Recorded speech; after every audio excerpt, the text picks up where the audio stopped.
I haven't had a facial. I can't remember the last time I had a facial, but she's the one going through puberty with the little hormonal acne. And so I was like, I'll take you for a facial. And I'm like, God damn it. But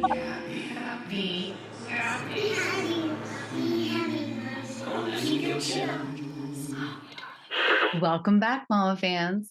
Today we chat with Erika Shannon Hathaway for part 2 of her January interview. Being a good mom isn't just about what we tell our kids. It's about what we show them, how we let things go and move on when it feels personal. Because let's be honest, sometimes it does.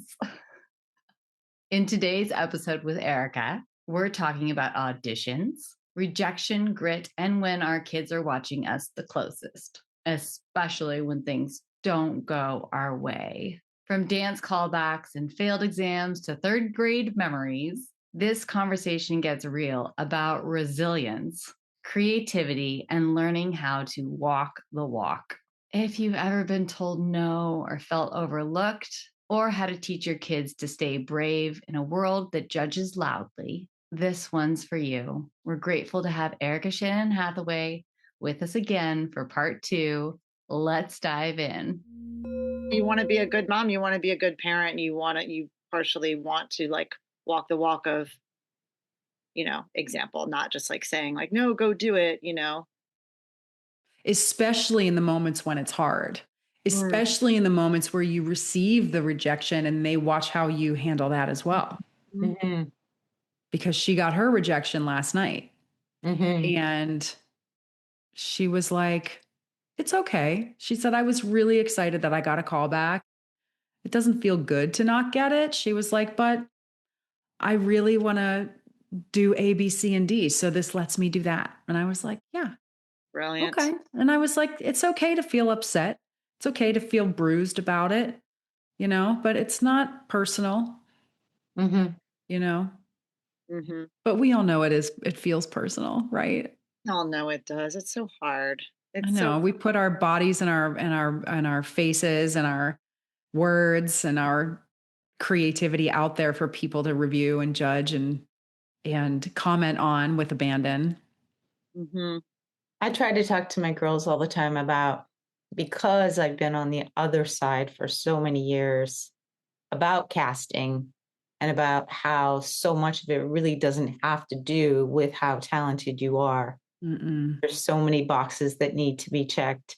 There's so many things that the directors and, the choreographers are looking at, that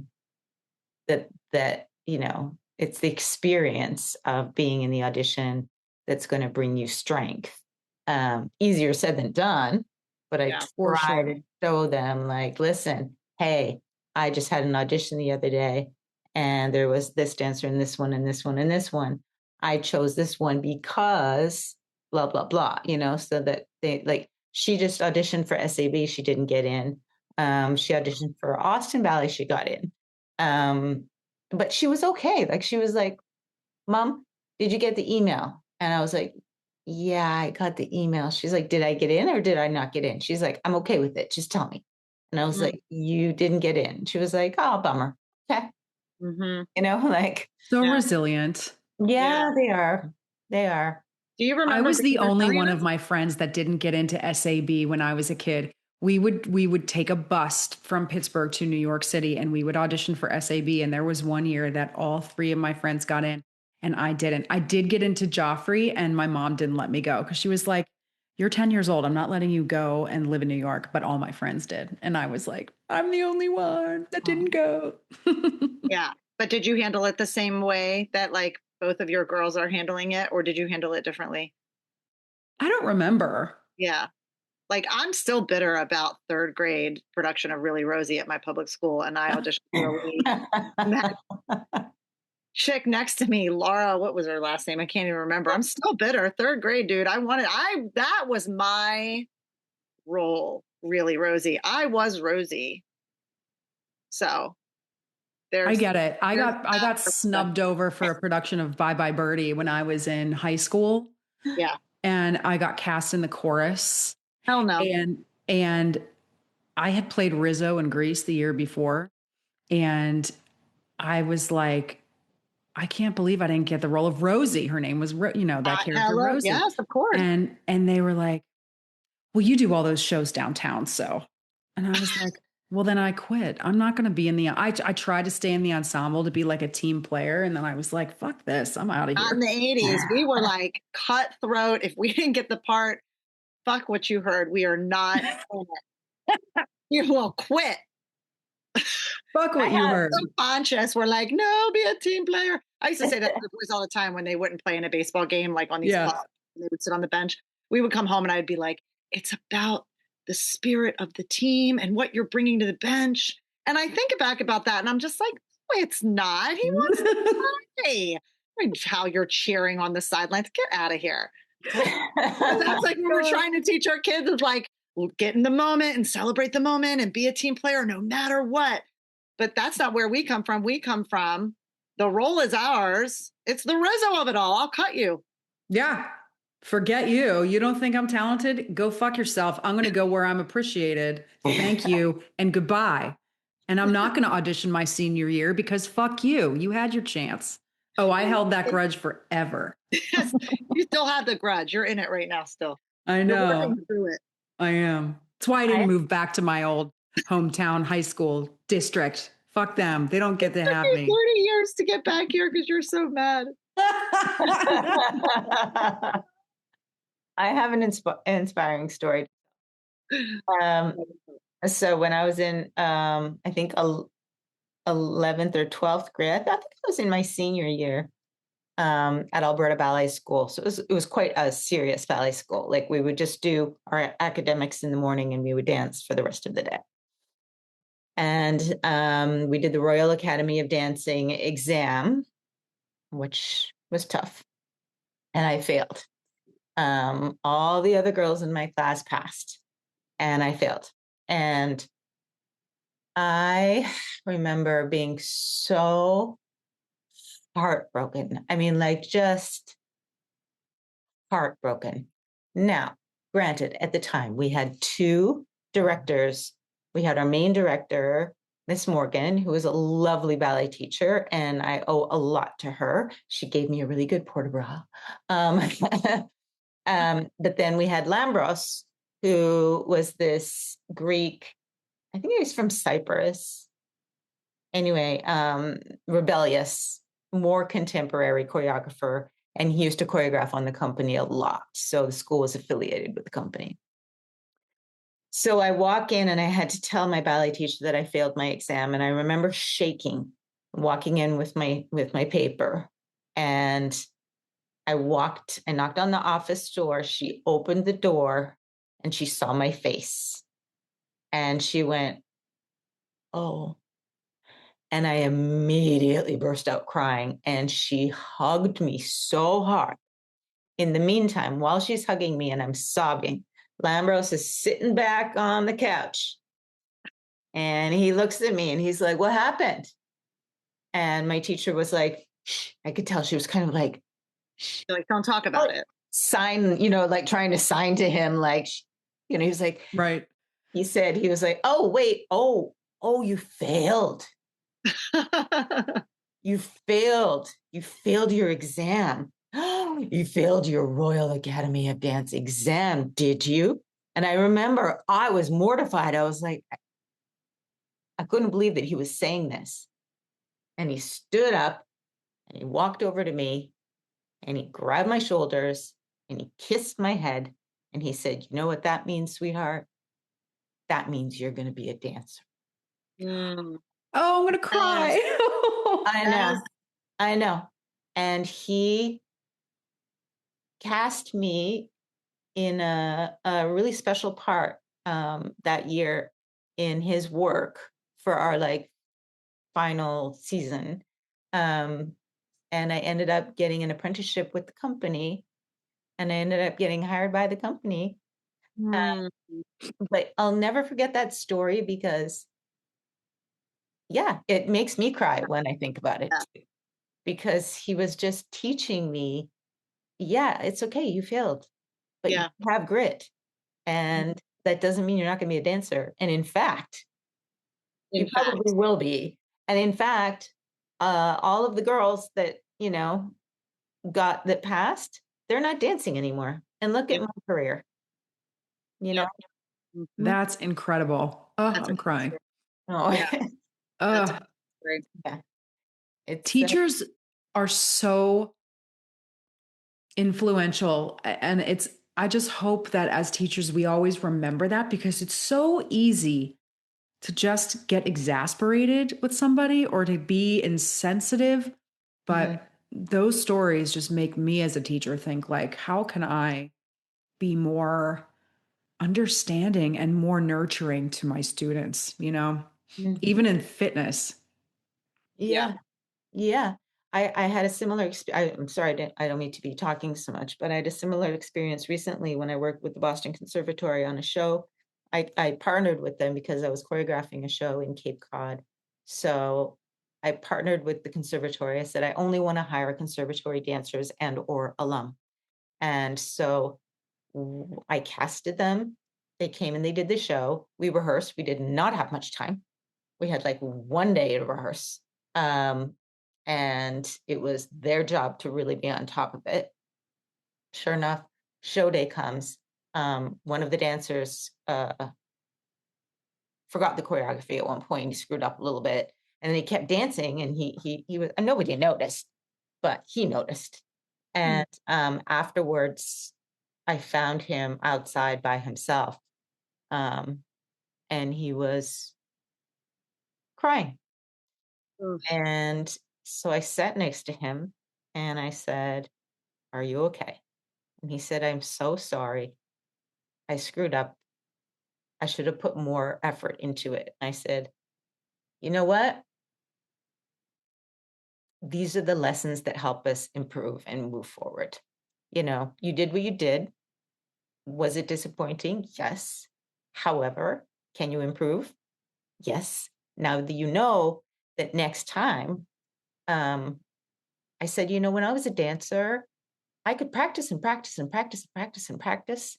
But what made more of an impact on my performance was I would meditate. I would lie down, I would listen to the music, and I would imagine myself doing it over and over perfectly, because the mind is more powerful than the body.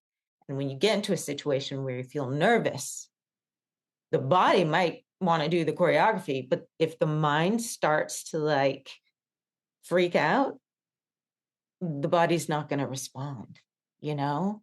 And so it's like having those moments with these young dancers. And he wrote me afterwards and he was like, "Thank you so much for talking to me." And, like that's where I feel like I'm at a point in my life where education is very important. And as much as I'm still working as a choreographer and a director, sorry, my voice is shaking now because I'm going to cry. I feel like we're all at a point in our careers now where it's time for us to give back, which you do all the time, Shelly. It's important because I always think of what Lambros did to me. And we need to have those teachers. Yeah. How closely parallel the teaching and parenting lie. They really live close to each other. They do.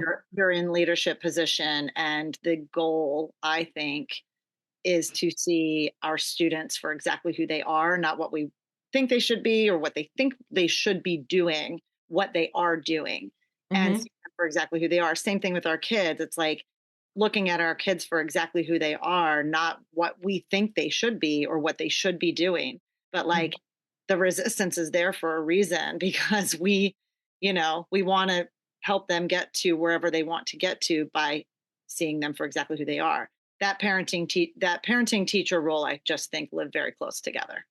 Very close together. And in fact, before I became a parent, I was like, I don't really want to teach. I'm not a good teacher. And I don't think I was a very good teacher. I wasn't. But as my girls have grown and as I've learned to communicate to them, and the more I realize, oh my God, I am teaching them life lessons and I am teaching by example. Now I'm a much better educator because I'm a mom. For me, it's always the empathy part of you never know the full story of what's going on. For me, I teach adults, right? I teach adults who are doing what they're doing with me for complete leisure, just because they feel like it and they had an extra hour in their schedule that day. Right. And so I look around in the room and I see people on their phones. I see people coming late. I see people doing all the shit that I would never tolerate when I was 35 teaching, being like, you're late, not letting people turn the fans on, dumb shit like that. Because I was like, no, you're here to work, feel your body work. Mm. You know what? Now I'm in perimenopause. And you know what? If bitches want the fans on, they can have the fans on because that's real. But having that empathy of like, you never know what's going on inside that person's head. And it is your goal and your objective to make them feel safe, taken care of, and seen. It's an interesting evolution as a teacher and a parent at the same time. Mm-hmm. For sure. Because as my daughter becomes a teenager, she just turned 13.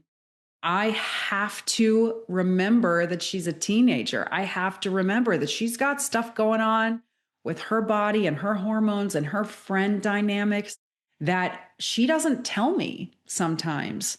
And so if she's quiet or if she's being a little resistant or if she's snippy, I'm like, instead of being like, you can't talk to me like that, it's more of a, okay, I'm just going to be quiet. I'm just going to observe. And then later, when it's not in the moment, just like when it's not in the class, maybe after class, I'll say, if you want to get more of your bang for your buck this time, why don't you leave your phone in your locker? Because when you pay attention, you can really kick it up a notch and you can streamline your brain power into the one thing that's going to make you better and stronger. Right. Her, yeah, right? Like instead of being like, put your phone down, act like that toddler mom. Yeah. Right. Yeah. Because grown-ass adults who work out for leisure are like toddlers. They don't know what they want. They don't know what they're doing. They don't know how to do anything. They're roaming around. They're picking stuff up they shouldn't be picking up. They're talking when they shouldn't be talking. They're toddlers. Hilarious. Do you think though that I'm just wondering, because if you're teaching these classes and they're adults and here you are doing something that scared you, like you auditioned for this role, do you think that that's something that also exists in some of them possibly? How do we know that one of them might not be in a position where you could inspire that somehow, Absolutely. That's why I'm like, you never know. This could be the first time they ever had the courage to walk into a group exercise class. Mm. And if I say to them, put your phone down, they're never going to come back. They're going to, first of all, think I'm an asshole. And second of all, be scared off. Yeah. And it could change the trajectory of their whole, fitness journey. Creative Mamas Unplugged is produced by Breatheasy Productions with music by Jeremy Jurin. If you enjoyed this episode, please don't forget to give my mama 5 stars and keep coming back. Thanks to us kids, there are plenty of stories to tell. And you are not alone. We are inspired by you. Thank you for joining our Creative Mamas community. Support Creative Mamas Unplugged on Patreon to get your name in the credits, receive extra content, and earn some fun prizes. With this, we can keep creating, uplifting, and growing this incredible community together. We love you so much. Applause!